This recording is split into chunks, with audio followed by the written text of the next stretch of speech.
I don't know that there was any momentum coming off going to the final last year. There wasn't a loss, but there wasn't necessarily, hey, we're riding high. They earned it. These guys have earned it.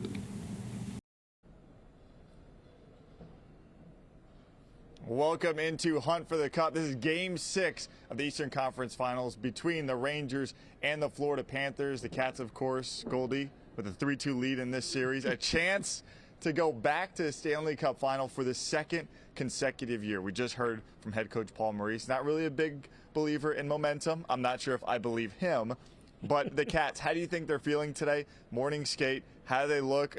Is this group loose at this point? They know what's expected tonight. They seem the same this morning at the Baptist Health Iceplex over in Fort Lauderdale as they do on a Tuesday morning in January if they were playing the Ottawa Senators. They were just, doing their thing, their usual morning skate with, chirping a bit, a lot of excitement. And then inside the locker room, basically this is any other day. Yeah. It's another game. They go into every series, Mike, the last 2 years saying it's going to go 7. We're going to have to play 7 games. If it ends quicker than that, great. So I think they're experienced enough. And the interesting thing is this year, so far in the playoffs, they've let a couple of these elimination games slip. Yep. They lost Game 4 in Tampa. They lost Game 5 here at home against Boston, then won the next game. This one I think is a little different because you had a little bit of rope in those series, up 3-0 and 3-1, up 3-2. Yeah.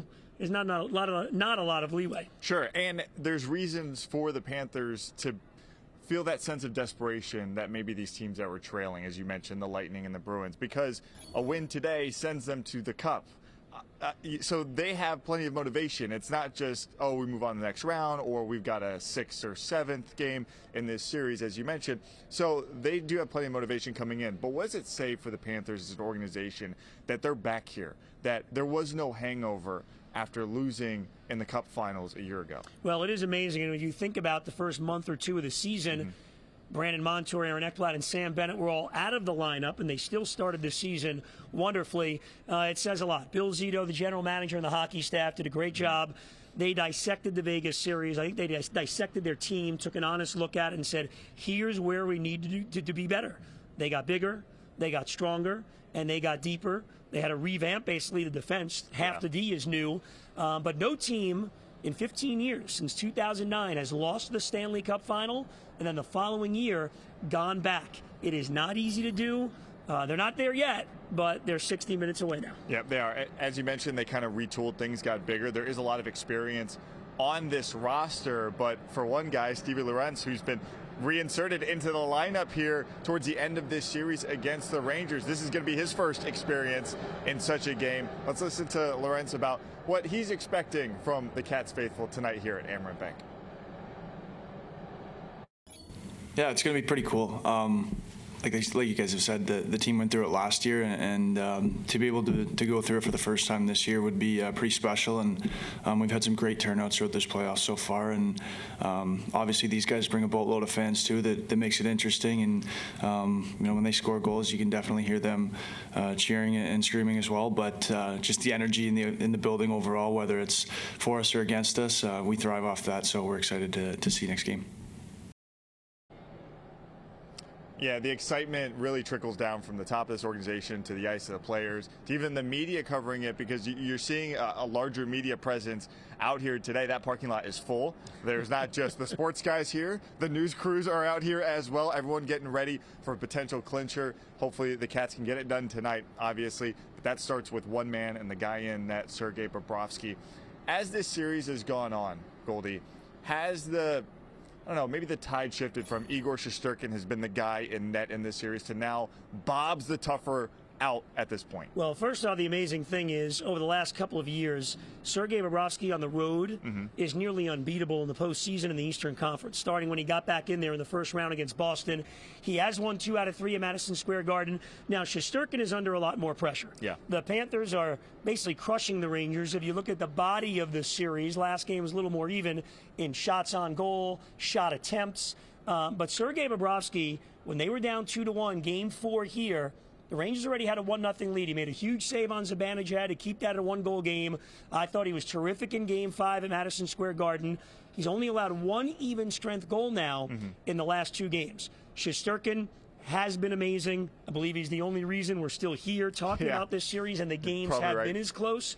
But Sergei Bobrovsky, Mike, with the exception of that third game, he's allowed 2 goals or fewer in 9 of his last 10 games now, going back to the beginning early on in that Boston series. I do think, with all the conversation about the other goalies, from Vasilevsky to Swayman to Shesterkin, Sergei Bobrovsky has kind of been the other guy. Yeah. I don't think he minds it. And he is playing terrific hockey with a team in front of him that plays great. By the way, Paul Maurice mentioned, especially in that Lightning series, he didn't want to bring up Vasilevsky too much in the locker room. He said he didn't want to just plant that in there and get that in their guys' heads. Like, no, just go out and beat the guy, and maybe that is benefiting, Bobrovsky in a way, because he's not being talked about. We talk about it in football. I don't think he minds it. You're right. We talk about football. If an offensive lineman, if you're not hearing his name being called a lot, he's probably playing a great game. You hear that, Liam Eichenberg? Yeah, there you go. All right, so in this arena, when Bob's getting it going, you hear the Bobby chants for sure. But has anyone's star risen? Has any player been more popular in terms of gains than Gustav Forsling this entire playoff? Because he comes up, it seems like, with a big play, whether it's on the defensive end or with a clutch goal now. Seems like every night he's doing something. He had an incredible season. He's had incredible seasons for really 3 in a row. But when you do it on the biggest stage, you do it in the postseason. He's got 2 goals, 4 points in the series. He and Aaron Ekblad completely so far shutting down those Ranger stars. You got some. Artemi Panarin was an MVP candidate. Right. Zibanejad is a great player. Vinny Trocheck, Kreider, is an explosive goal scorer. Hard to move him from in front of the net. Forsling has been the catalyst to all of this. He's in great shape. He could play all night. He's got a great stick. He can skate, and now we're seeing some of this offense. A huge goal in game number 5. So, no, he's kind of been that hidden secret for the Panthers this season, where he was plus 56 and plus minus amazing. Yeah. And really over the last 3 years, but now he is really emerging, and everybody's talking about him. And they're lucky they already got him signed for 8 more years. I was going to say, they already paid him. He's here, so Panther fans can enjoy that. Gustav Forsling, he certainly, his story and just ending up here with the Panthers through Bill Zito was amazing in and of itself. Let's listen to Forsling about tonight's game, how big this is, and how they're trying to stay level-headed through all this. Just taking one game at a time. It's easy to say, but that's what we're trying to do. Not get ahead of ourselves. It's still a great team over there that can turn this around. So we want to shut them down right away. So obviously Forsling has caused a lot of problems for the Rangers, but really lines 1 through 4 have been a problem. I mean, it doesn't matter who even comes in and out of the lineup for the Panthers. As the games progress, you can kind of see as it gets to that third period, the Rangers will sometimes just kill the game and go to overtime. They'd rather not keep playing. Are we kind of seeing, is that how you know that the cream is rising to the top in this series? When you see that third period and it looks like the Rangers are just gassed. Well, the Panthers are dominating third periods in this series and in the playoffs. They're outscoring their opponents in these playoffs 23-10 in the third period. It's about 10 goals allowed in 16 games. So they are relentless. They are heavy. They are a miserable team to play against. They keep on coming at you. They hit you every single time. Those things are cumulative. And the other thing that's so impressive, Mike, about the maturity of this team, and this comes with being there now for a number of years and the run they had last year, they know that exact line to walk as far as what they can get away with. Right. They have not been called for any after the whistle penalties, whereas last game, remember at the Garden, Nico Mikkola charged into the goalie. He got called for goalie interference. Gustafsson, the Ranger defenseman, should have just eaten it. Don't do anything. We got a 5-on-3. Instead, he takes a shot, and it winds up evening it up. So that's another impressive thing. They're not taking the silly penalties, the roughings, and those types of things. But they're just a relentless team. And they do hit the D. They like to get the puck deep, dump it in, because then you get some shots at the defenseman. And clearly, the Rangers' defense, and I thought it was the same in the last 2 series, these guys get worn down. Yeah, and just to add on to that point, Paul Maurice mentioned it. These guys, as the game goes on, they kind of just stick to the game plan. There is no looking for that haymaker, looking for that big punch, doing something at a character that could lead to an opportunity the other way. They've done a good job of that. And by the way, you hope that's not the case tonight, because you get into a game like this, and again, I think they're experienced enough where they've been through a number of these the last couple of years, but the crowd's going to be going wild. but you don't need to put on a show. Right. You don't need to hit the home run in the first period if you're the Panthers. Just play your game. Even if it's a 1-1 game or scoreless with 10 minutes left, they're still in good shape. But, sometimes they're human. Yeah. That could be difficult to do. You know how badly they want to clinch this, and obviously the Rangers, complete desperation mode.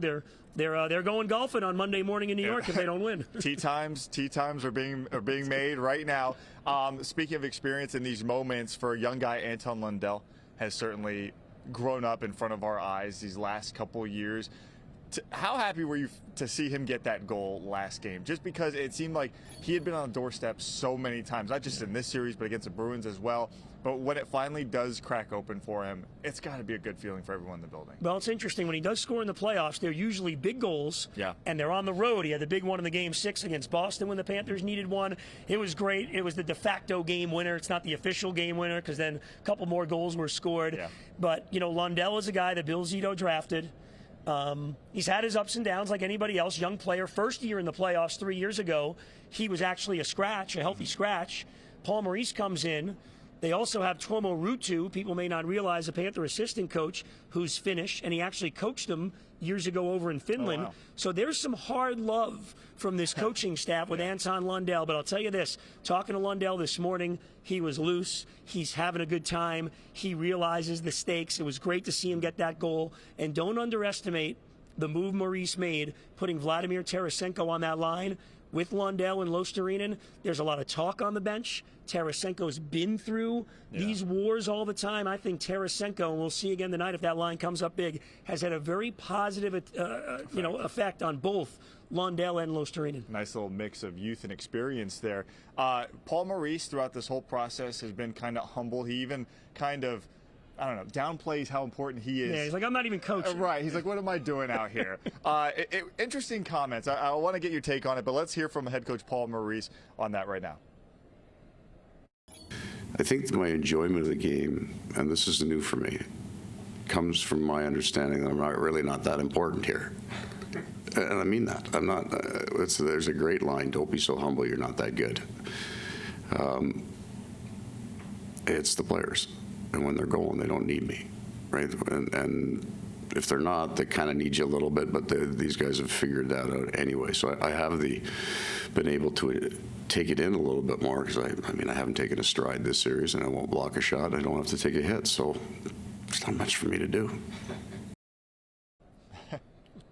All right, a bunch of leaders on this team, obviously, but I don't believe him. Do you? I think he's important to this. Well, I'll say this to an extent. He's right. Yeah. Last year, that wasn't the case. He had the tirade in Toronto. Mm-hmm. The team needed that. Once they got into the playoffs last year, and Paul Maurice has said this, he felt like there was a switch. The players took it over. Mm-hmm. It's one thing for a coach to say something. It's another thing when the guy next to you says, hey, man, you got to pick it up. Right. You're letting me down. Yeah. That's where this team is now. But make no mistake, he's kind of the CEO. No, he's not worried about what lunch is being catered into the office, if you want to use that analogy. Right. But at key times, he's got to make the line changes. He's got to have his finger on the pulse. But to an extent, Mike, he's kind of right. This is a more serious team than last year. I think they've taken on more of the personality of guys like Barkov and Reinhart. And he doesn't go in the locker room very often. Mm-hmm. And these guys kind of patrol it themselves. He's almost like the parent. When I have to come in and put my foot down, I will. But as long as you guys got it, I will kind of stay away. Feels like Larry Coker and the 0-1 Canes. Just Great analogy. Roll those guys out there, let them handle it, and they'll take care of everybody by about 35 points a night. Now, Goldie, it's not just about the players. It's not just about head coach Paul Maurice. It's not just about the Rangers. It's about the fans out here too. You can see the Go Cats in the towels on the seats here. A lot of buzz around this team across bars, sports bars. We know that. But here in the building, there's one little fan that's getting some notoriety for a prop he brings to every game. The Panthers are hoping to win a real one of these, but our Samantha Rivera caught up with the Stanley Cup kid, we'll call him, and to see how he's become popular here at Amerant Bank.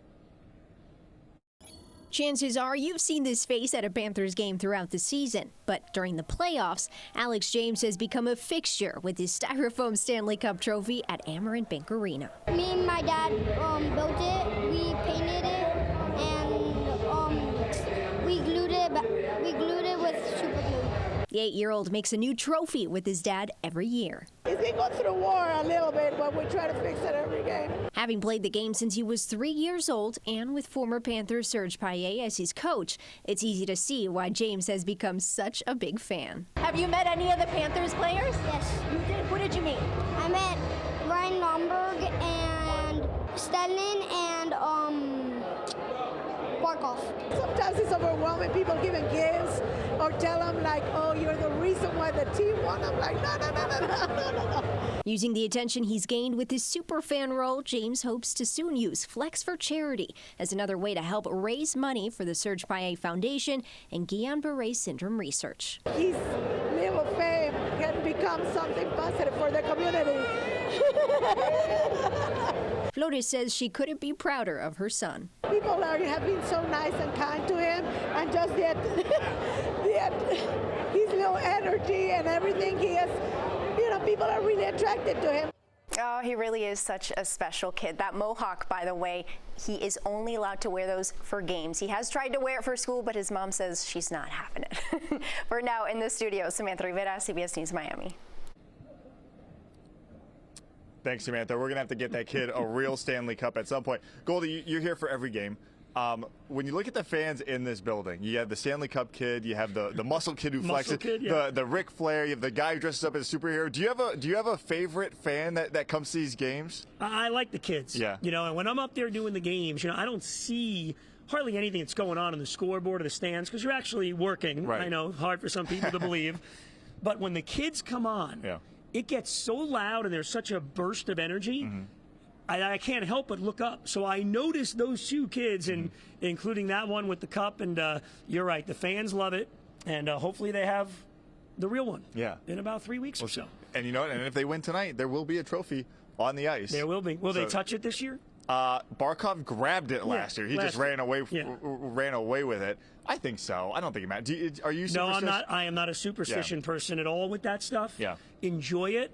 But I am curious if they switch it up. This team isn't going to be. It's not going to be a huge celebration for the players. If they win this game tonight, because they're thinking Stanley Cup or bust. Right. They're not about getting it. Last year, the whirlwind and the way they won it on the Kachuk goal. Yeah. So they'll be happy, but they know that that's only 12 out of 16. These guys. Tell you what, these guys are on a mission. Throw that piece of metal in the trunk. Let's keep it moving. Let's keep it moving. We'll take it.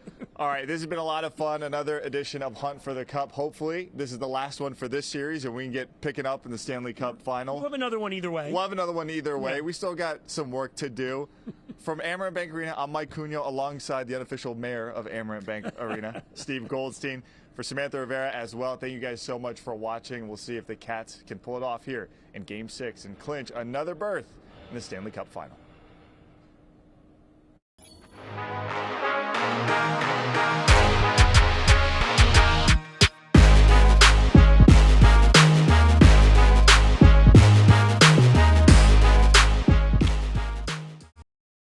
Hunt for the Cup on CBS News Miami is sponsored by your Volkswagen dealers of South Florida. Check out local offers at VWFlorida.com.